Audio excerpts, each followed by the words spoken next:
where were we? So one family in 10 is either the parent or the sibling household of somebody with disabilities or special needs. And I'll tell you how this works just so you can see. Ottawa, for example, and I have all the numbers at the back if you want to see them. Ottawa, for example, has a population of 900,000. StatsCan says that what you do is you take a population, divide it by 3, that tells you how many households, which is an interesting thing to know. And we have the breakout numbers for all the people on ODSP, Provincial Disability Benefits, for Ottawa. And giving it a rounded number, there are 30,000. So what this means is that if there's 300,000 households and there's 30,000 people between 18 and 65 on provincial benefits, it's 1 in 10. Now, in a lot of places, it's much higher, like Sudbury, Cornwall, Brantford, North Bay, it's 1 in 5. I mean, this is phenomenal, right? And this is just provincial benefits. This isn't CPP, workman's comp, LTD, any of that.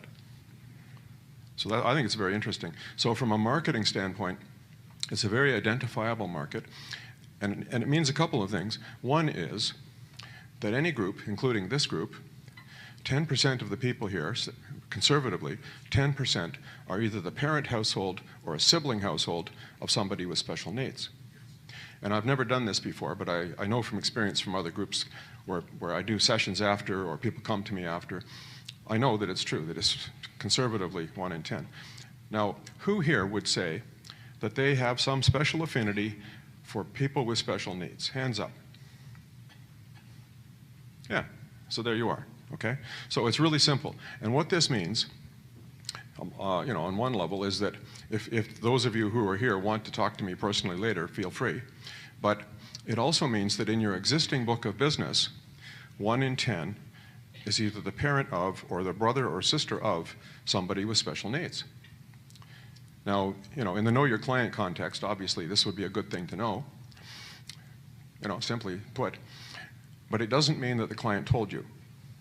It doesn't mean that they said that they have a son who, when you're talking to them downstairs, is upstairs in his bedroom because he suffers from anxiety and depression. Doesn't mean they told you that, right? So it doesn't mean that they're going to self-identify.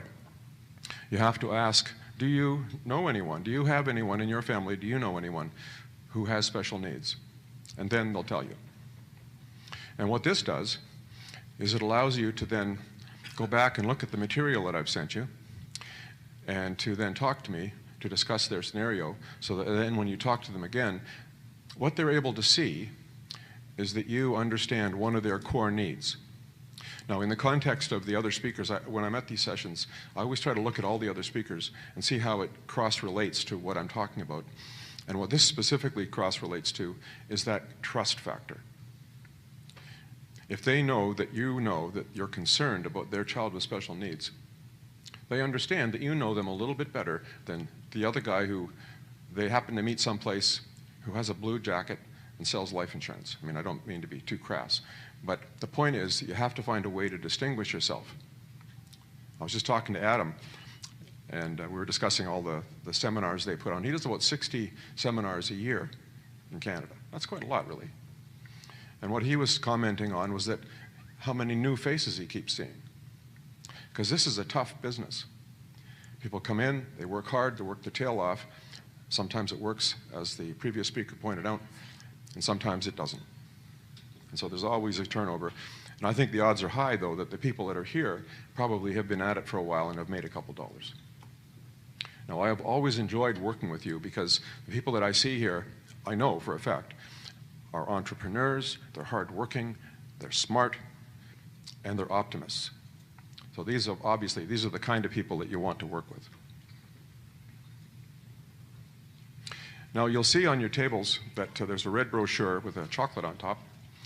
I brought 10.3 pounds of chocolate Twix and chocolate bars.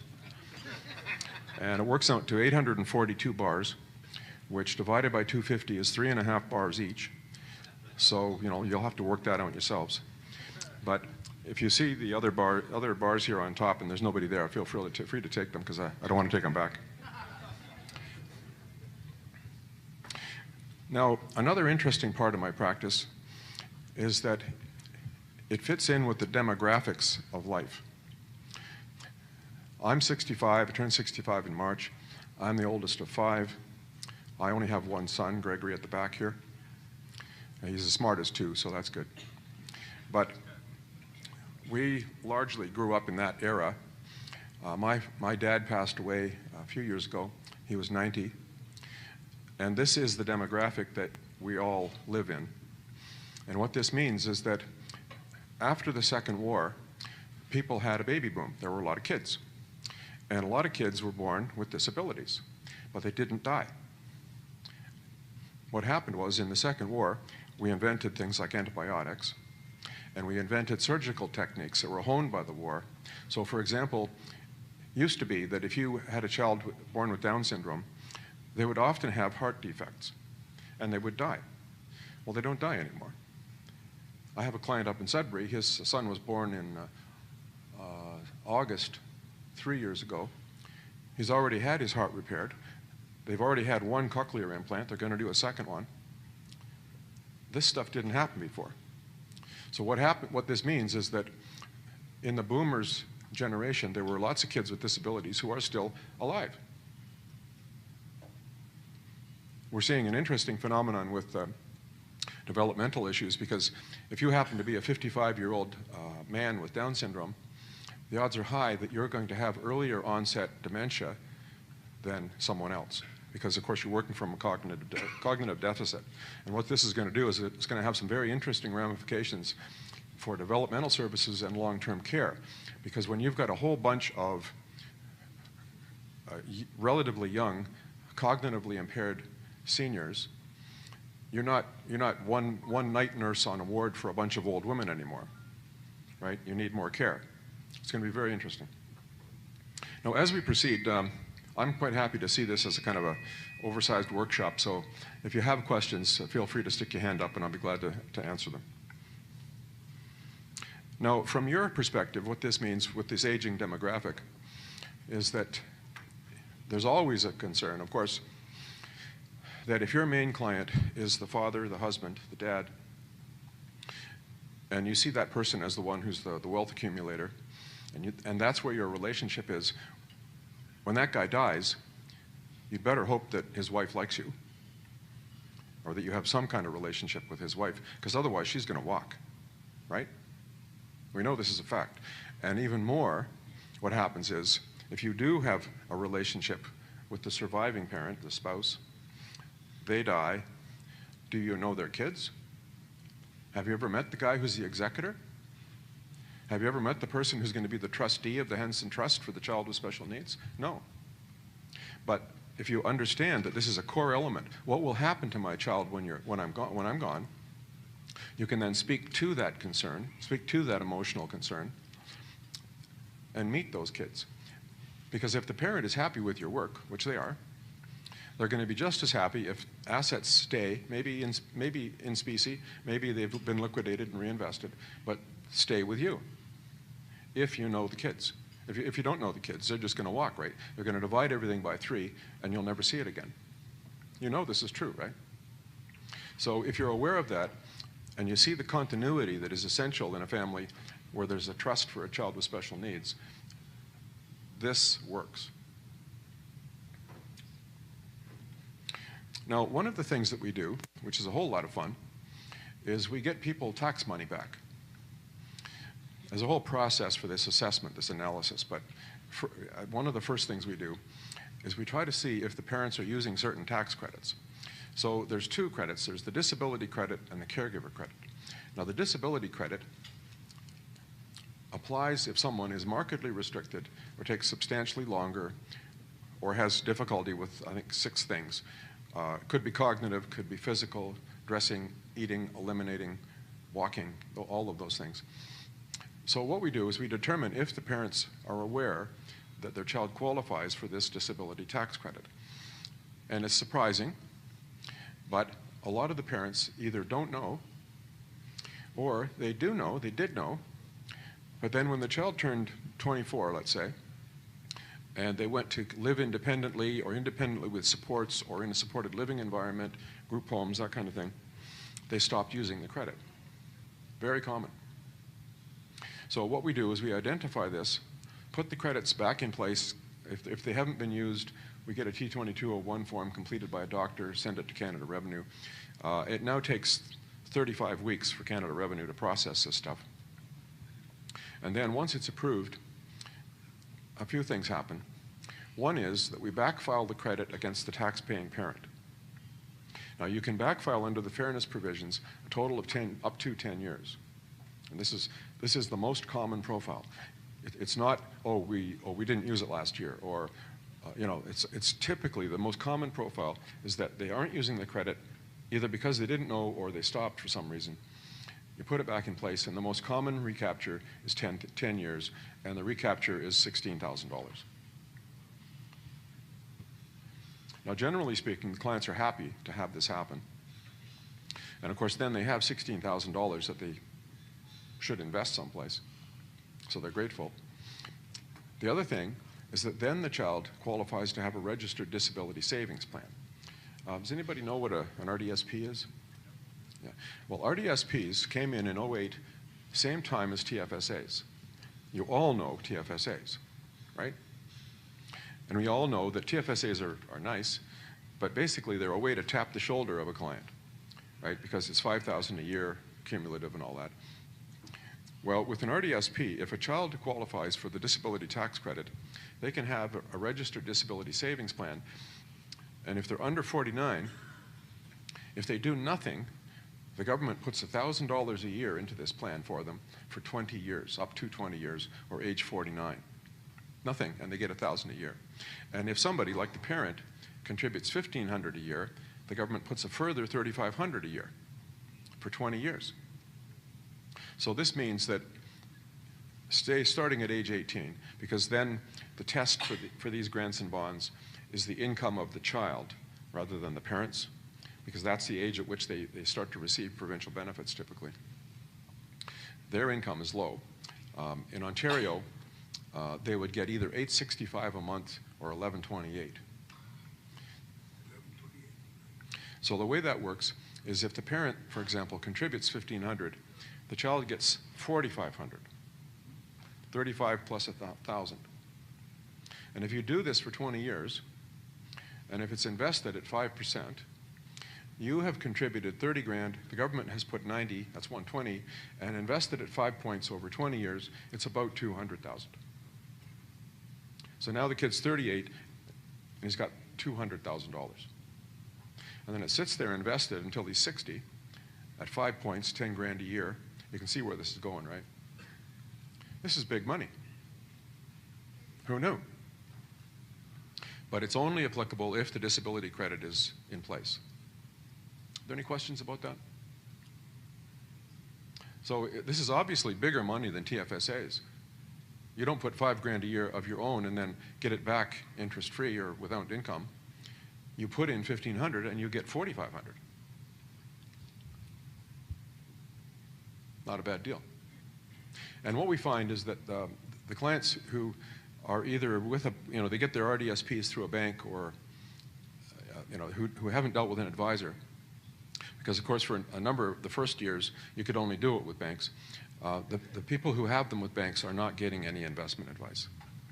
So advisors are always better to do this. I looked at one, and this is common.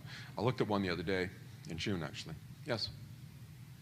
Sorry to interrupt you, but with these children, like now an adult passes away, what happens to the funds? I'll touch on that right now. That's part of what I'm going to do. So what happens is the grants and bonds don't vest in the kid until 10 years after the last contribution. So that means he's 38, he's got 200,000, but the last contribution was in the 38th year.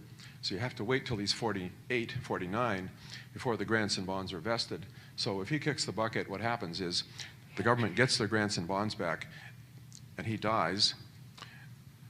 And if he has no will, he's not competent, let's say, he dies intestate, then by succession law, his parents get what they've put in. So, could be better, but that's how it works. And tactically, sometimes you have to think this out. Like, if you have a daughter with Rett syndrome, and Rett syndrome, all the boys die, right? Girls have two of the same chromosomes. Boys have X and Y, so if there's a missing one, the boy doesn't have a backup, so the boys all die, they all die. And the girls have Rett syndrome, and for them to get to be 55 is uncommon. That's old age for a Rett syndrome girl. So tactically, what do? If you think that your child's going to die at age 50, well, you stop contributing at age 39, right? And the interesting thing here as well is that suppose the child lives all these years, grants and bonds are vested, it's $200,000, $300,000, $400,000, right? And they're not competent, so they can't do a will. And perhaps someone, their parents are now deceased, someone has to be their legal guardian to be the account holder on the account, right? There has to be an account holder, and at present it's only a parent. It could be the kid's wife, but of course he doesn't have a wife or a husband. So the parent dies, there's no account holder, the RDSP goes poof. So sometimes, of course, you need legal guardians. But the point is that the kid is not competent, so they don't have a will, they die intestate with $400,000. This is entirely likely. So what has to happen in that scenario is if there are siblings, let's say, a sibling has to step forward and apply for probate without a will, which is standard procedure. It's an intestacy application. So they become the administrator, they become the executor of this estate without a will. They get the money, and then by succession law, the siblings get it. And there's this whole succession law tree of who gets it. And it could easily be that by succession law, it falls into the hands of the cousins who have never come to see this kid. So it's very interesting, don't you think? Now, the other credit is the caregiver credit, and it's a really lot of fun because if the kid is over 18, resides with the parent, they have a disability, and their income is less than $14,000, which it is, well, then the parent can use the caregiver tax credit. And it presently reduces their taxes by $1,000 a year. And again, you can backfile it for 10 years. And the recapture on that, just a short story, is about $7,000 for the 10 years. So it's common to find that we're recapturing $16,000 plus 7. Common. And it doesn't matter if the client says, oh, well, I have an accountant. It doesn't make any damn difference, right? No difference whatsoever. And of course, if they're with H&R Block, well, that doesn't make any difference either, does it? So they count on you to identify these kinds of things. This is what a financial advisor should do. And I remember some years ago, I was speaking at an Evocus conference in Winnipeg, and Jim Ruta, you remember Jim from Monday? Jim's a great guy. Well, Jim was speaking there too. And I recall one of the lines from his presentation. He said, if you consider yourself an advisor, advise. I mean, so often what we do is we lay out half a dozen options to show our knowledge. Well, that's fine. But you can't just sit there and say, let the client pick one of 6. You know, you have to advise. And it's the same thing with these issues. You have to assess and advise. Are there any questions so far? Can you repeat that $1,000 credit? What it is? Can you say that louder? Can you repeat the name of that credit? Oh, the disability tax credit and the caregiver tax credit. The disability credit, if they're using it for the child, is on line 318 of their tax return. If it's their credit, they have a restriction, it's 316, and if it's a spousal transfer, it's 324. And what we try to keep in mind when we have these clients, that we focus, of course, on the issue with the child, but what about the parent? It's quite often the case that if you delve a little deeper, or maybe you get lucky and the client comes to your office, because 90% of my clients never see my office. But if they come in and they have a cane, and you're talking about their child, and you deal with the disability and caregiver credit for the child, what about them? And so then you do a tax credit for them. Very common. Any questions about that? Now, the neat thing is that until 2017, the caregiver credit requirement was resides with. It doesn't fit. If you had, for example, an aged mother with mobility issues who lived in an accessible building, and you had to go and live with her. You had to, keep your own place, but you had to live with her basically to care for her. That doesn't qualify. She has to live with you. So, I mean, this logically makes no sense, right? But the good thing is that as of 2017, the residency requirement has been removed. So what this means is that of the 340,000 people, just for example, the 340,000 people in Ontario who are on ODSP, 15% of them live with family. So 15% of them, their parent or their brother would qualify to use the caregiver credit. But as of 2017, the residency requirement is removed. So I would say that it's going to go from approximately 50,000 people who qualify to 340,000 at $1,000 a year. So that's 340,000 times 1,000. That's a big number, right? And if people don't know about the caregiver credit now living with, they sure as hell don't know not living with. And it's these little shoulder taps that I think will be, gratefully received by clients. Now, obviously, we assist clients with this and have fees involved and so on. Let's just see if this works. Not that one. All right, so what's now?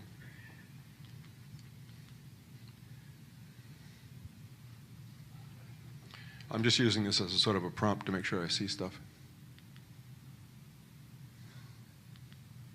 What's going on here?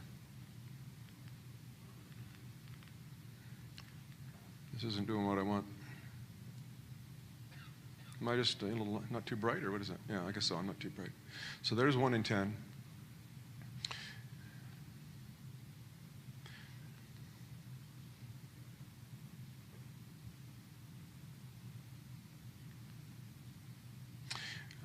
What this slide is for is that of the children who live at home and receive provincial benefits, they're slotted into room and board, which is $856, but shelter plus supplementary is $1128. So we regularly get the benefits increased to what they should be, which increases the benefits by about $256 a month. And what I find quite often is that it's found money, it's not taxable, and I would say that 1 family in 4 uses that money, which is the child's money, you might say, to buy some life insurance to specially fund the trust in their will. So you can see that $265 a month times 12 will fund life insurance. And the way I always walk through this with the client is the peace of mind is a big factor for the families. What will happen to my child when I'm gone? Now, if they happen to have a T100 joint and last policy, they know that if there's nothing left, there's that policy, the proceeds, designated to the trust. And the way I walk through it with the client, and obviously, if it's one of your clients, obviously we work together on this, right?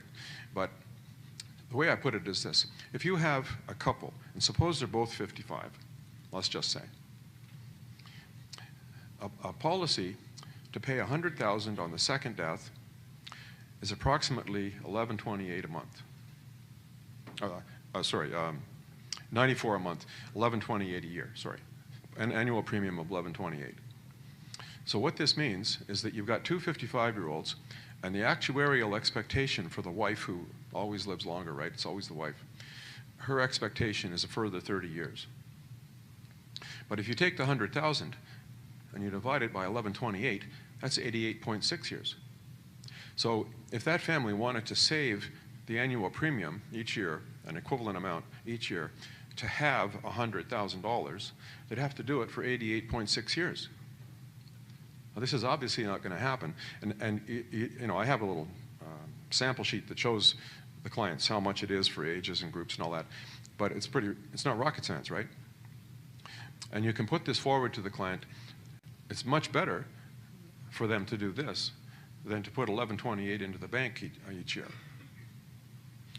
And I find that looking at these benefit increases of $265 a month, I find that about 1 family in 4 uses the money to buy more life insurance.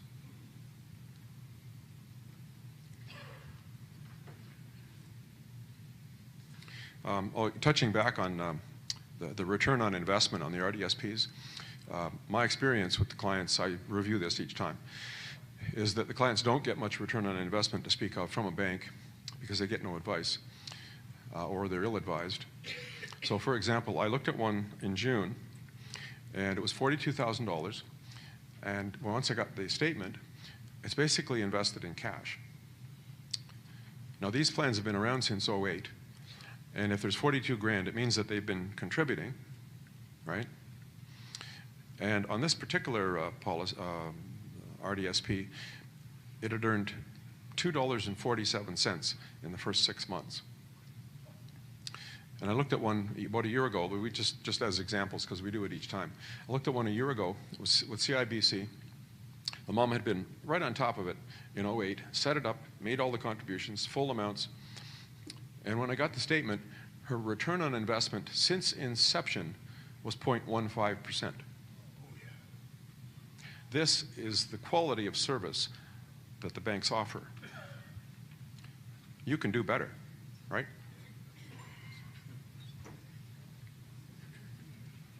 Another thing that we deal with often is the will with the trust in it, and we'll get into trust, arrangements if we have time. How am I doing, by the way? What time is it? What time is it? Huh? Okay, I better hustle up.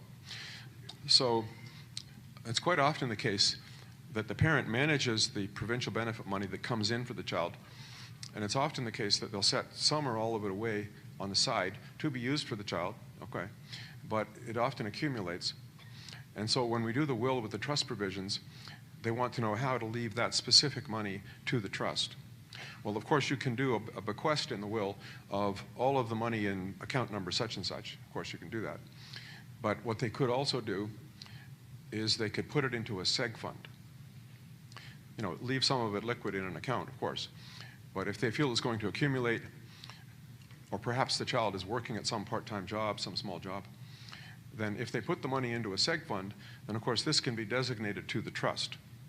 You don't have to have a perhaps changing bequest provision in the will if you have a seg fund. So that's another way that you would often assist the family.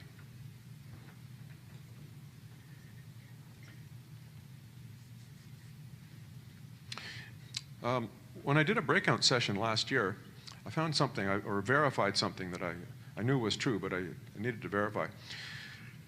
If you've ever visited if you've ever Googled Henson Trust, Google Henson Trust sometime. It'll cost me $1 if you click on it, by the way. But I get about 700 clicks a month. I get about 3,000 visits a month. And I spend about $1,000 a month on retargeting, cookies, that sort of stuff. But until sometime just before last September, my Google and Bing ads were geographically restricted to Ontario, Quebec, and the Maritimes, because that's where I had done lots of seminars. And then it dawned on me one day, well, why is it restricted to that? It should be Canada, right? So I changed it. But I got no extra clicks. Who here is from Manitoba West? Okay, so do you guys know the term Henson Trust? Do you think that your clients know the term Henson Trust? Because I got no extra clicks, none. What this says to me is that the term is unknown. And that's basically the brand name. I spent from 1996 until about 4 years ago traveling around the provinces building that brand name. That's why when you Google Henson Trust, aside from the ads, you'll find me, right? And what this means to me is that the term is just not known in Canada West, Manitoba, and West. It's very interesting.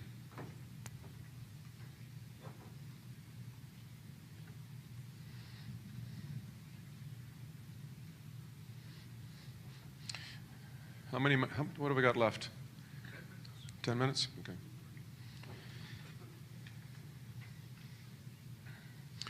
Now, when I do an assessment, I have a two-page sheet, which is back at the table back there if you happen to want to take one.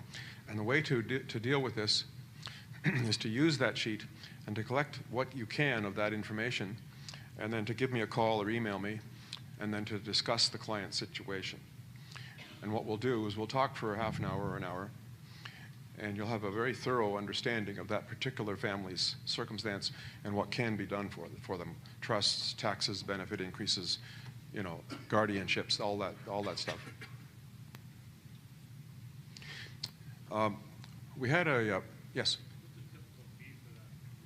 It depends what needs to be done. If you're talking wills, you're talking a few $1,000s. If you're talking guardianship, you're talking a few thousand more dollars. The tax work is contingent fees. It's like that. We had a presentation yesterday, on guaranteed placement insurance. I see that as being something valuable for the children with disabilities if the parents want to insure them. I have a family in Ottawa. They have 2 daughters. They're both in their mid-20s. The one girl has Down syndrome. They got them both life insurance of $200,000. And of course, the coverage, the premium and the amount of coverage for the girl with Down syndrome is substantially less than her sister. And I know in a lot of cases where the insurance companies just don't want to quote. You know, it's a rated insurance, and they're just not interested in certain cases. So I suspect that the guaranteed placement insurance would be a suitable fix for that problem if the parents want to insure the lives of their child. Now, a Henson trust is a testamentary trust typically, could be an inter vivos trust, but a testamentary trust is a provision written into a will. So when you die, the trust kicks into place. It receives a share of the estate. It could receive designated life insurance proceeds, all of these things. It has a trustee or trustees. It lasts for the lifetime of the beneficiary. And then when the beneficiary dies, there's a provision in there, a distribution clause, that says where what's left goes. And typically, of course, it's to the siblings, but it could be anywhere. It could be siblings, could be charity, could be family, you know, anything you want. So you're not burdened by a lack of competence on the part of the beneficiary because, of course, this is your will. And there's nothing to be done until someone dies. We often do first death trusts as well, first death family Henson trusts, so that if you die, for example, you've got $300,000 of life insurance, you die, your spouse gets the $300,000. So they invest it with you guys at, say, 4 points. They make 12 grand a year, but of course they're taxed on it. And they're going to be taxed at least 33%. So if you make 12 grand, you're going to pay 4 grand a year in taxes every year for the rest of your life. This doesn't make sense. If you have a first death family trust, you leave the insurance to the surviving spouse as trustee. And the spouse and the children, and perhaps grandchildren, are all beneficiaries of this trust. And what you do is you invest it, you get a T3 for $12,000, and you attribute the income to the beneficiary with disabilities. And if they have a personal credit of 11.6, like everybody does, and if they're approved for the disability credit, that's 8.4, so they've got $20,000 of tax credits. That will insulate a lot of income. 20 grand is 4 points on a large chunk of money, which means no tax. And all you're doing is attributing the income to the child. They don't actually get it, so therefore it doesn't affect provincial benefits. And these trusts can also be used for the other child who's, let's say he's a lawyer. Let's say he's a personal injury lawyer. He's into his second marriage. He's got, say, 5 kids. Well, if he gets his 300 grand from your estate and he invests it, he's going to pay tax at a high rate. We know that part. But if you set up a trust for that kid who has no disabilities, he's the trustee. He's also a beneficiary of his trust for his inheritance. So if he wants money, he can go take it. But it's no longer in any way a type of matrimonial property. So if he divorces again, she's not getting any. And he can declare the income in the hands of his children, and they each have a personal credit of 11.6. Make sense? He could even file for bankruptcy, and that trust asset would not be affected. Now the reason, the distinction between a standard testamentary discretionary trust and a Henson trust is that in a standard trust, the trustee has discretion to invest and disperse, but they can be compelled. A person could get some smart-ass lawyer and go after the trustee and try to get a judge to give them more. It could happen. And in fact, they could try to compel the trustee to give them all the money. They could. In a Henson trust, the trustee has what's called absolute and unfettered discretion.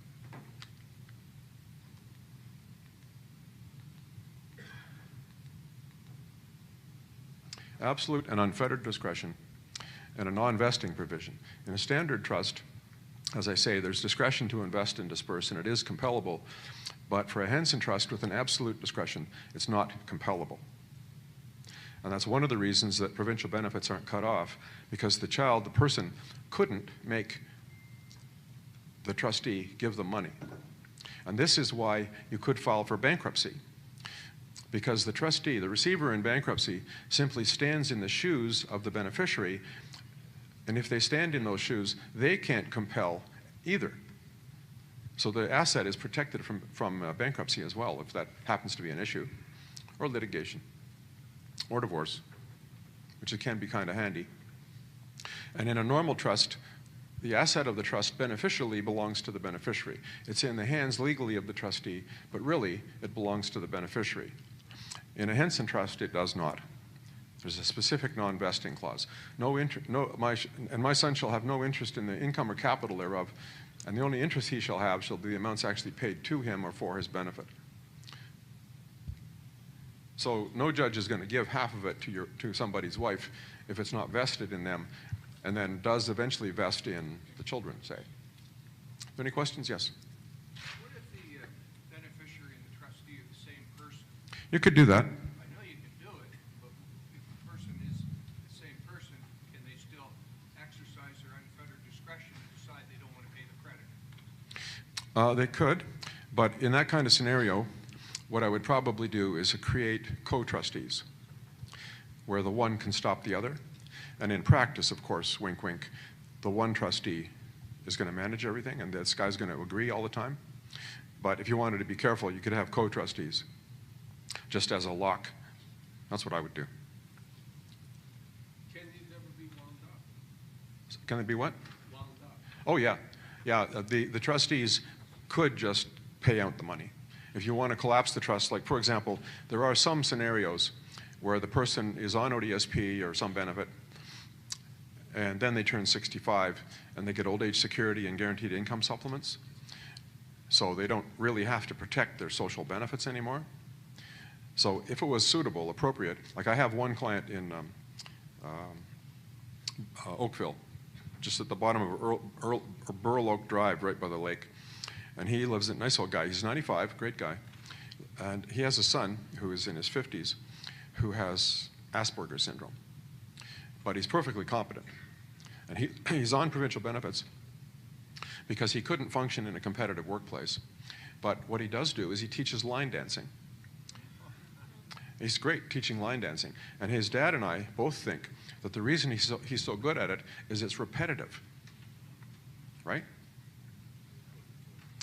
So what we did in that particular case is the sister, the trust for the boy gets everything. Sister gets nothing. She knows this. She's good with that.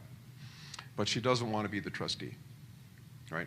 She just doesn't want to stand as holding the purse strings for her brother, and we get that too.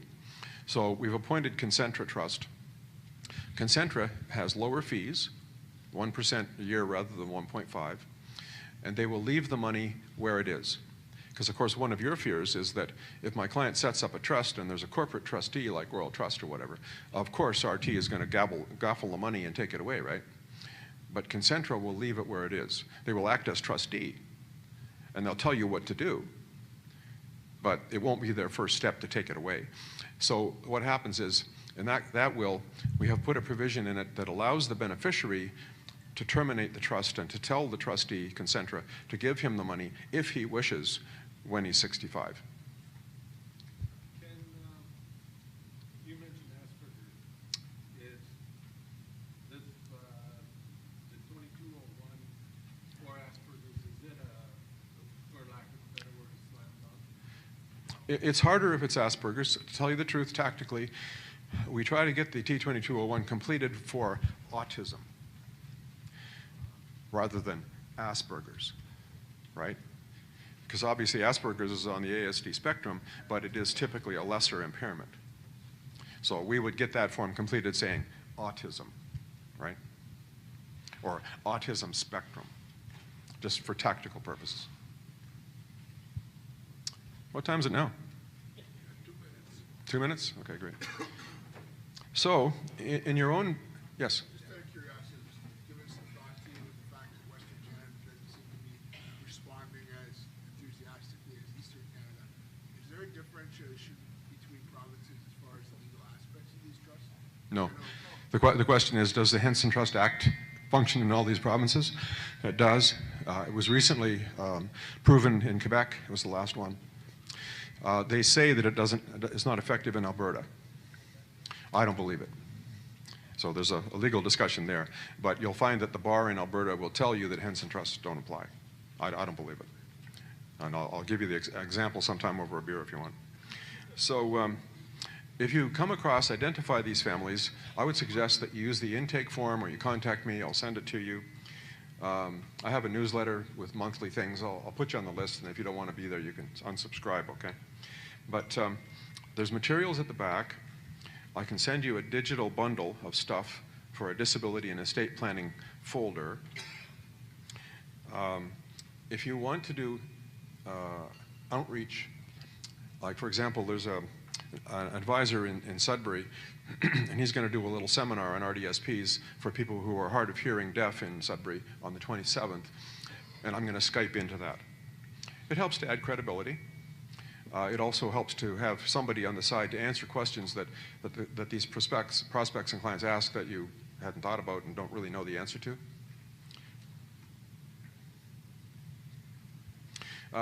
ProSeminars has a continuing ed Q&A on their website. So if you decided, I think it's 20 questions and answers I put together last year. And so if you wanted to, that's all included in what you're doing here. And I guess you get more credits. But it's a 20 question and answer that will give you information that you find useful.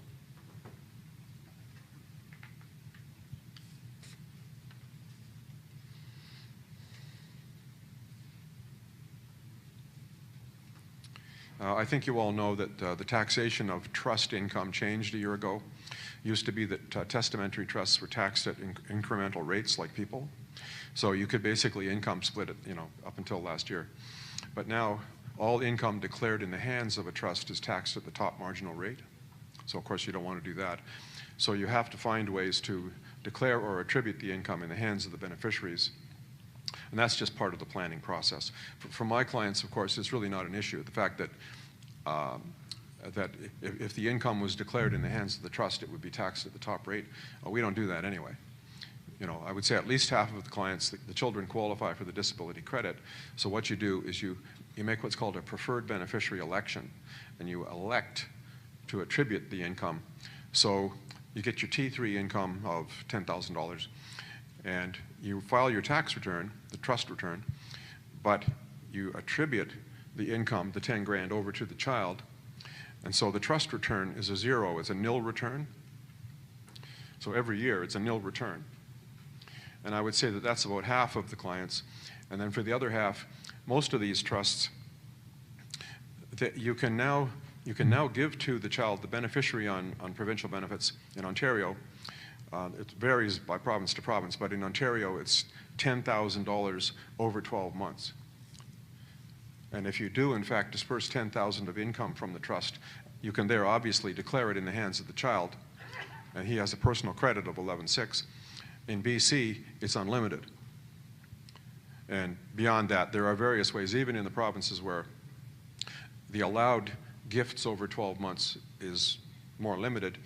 All you do is once a year, you make up a budget, pay out the money in that month, spend it for useful things, and in that 1 month, they've been overpaid their provincial benefits, but that's all. And in Ontario, what they do is you're overpaid $11.28 because of the 1 month that the $10,000 is dispersed and spent. And what they do is they reduce your benefits by $50 a month to recapture the $11.28. So big deal, right? I think that's about everything. If anybody wants to chat with me afterwards, I'll be here for a while. My plane doesn't leave until midnight tonight. Thank you very much.